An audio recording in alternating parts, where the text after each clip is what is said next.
Malabo pong umusad ang nilulutong impeachment case laban kay Vice President Sara Duterte dahil sa negative na ang trust ratings ngayon ni Pangulong Bongbong Marcos Jr. May pahayag naman ang isang kongresista sa impeachment. Narito ang balita ni MJ Mondihar.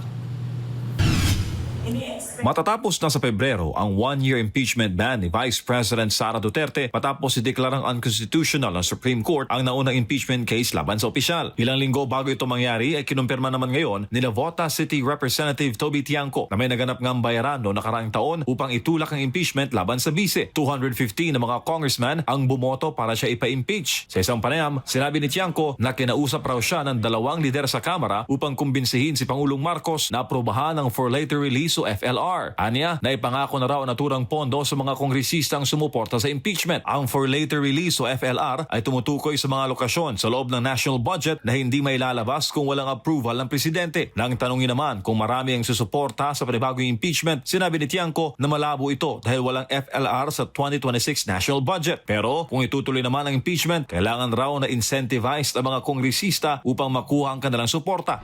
Dahil sa bagong development, ito ang assessment ng political analyst na si Professor Eric De Torres sa posibleng mangyari sa Kamara sakaling maisampa ang impeachment case. Alam naman natin na, Prof, ang impeachment, nagsisimula po yan sa House of Representatives at hawak po nila ang Kamara ngayon. Prof. Well, hindi rin din ho natin yan masasabi. Although, ina-assume natin na hawak. Pero alam nyo, maraming po pwede pang mangyaring ihip ng hangin sa mga susunod na panahon. Ngayong tapos na ang 2025 elections at puno ng isyu ng korupsyon ng kasalukuyang gobyerno, giit ng propesor na malabo nang makakuha ng sapat na suporta ang impeachment sa mga politiko.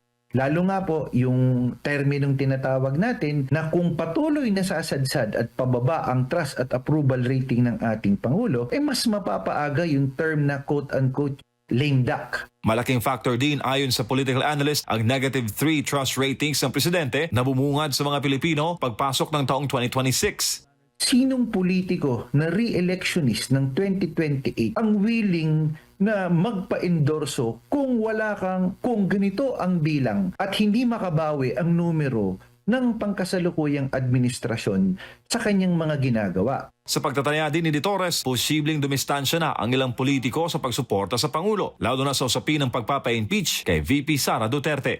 So, kiss of death yan. Lalo na, nag-iba yung dynamics ng politika ng kung paano mananalo ngayon sa nakalipas na nasaksihan natin yan nung 2022 at 2025 elections na kung saan prominente talaga ang base votes sa kada rehiyon at vote-rich areas na critical na magdi-deliver ng boto, mapasenador man o mga representante sa Kamara. Para sa Diyos, sa Pilipinas kung mahal, MJ Mondihar, SMNI News.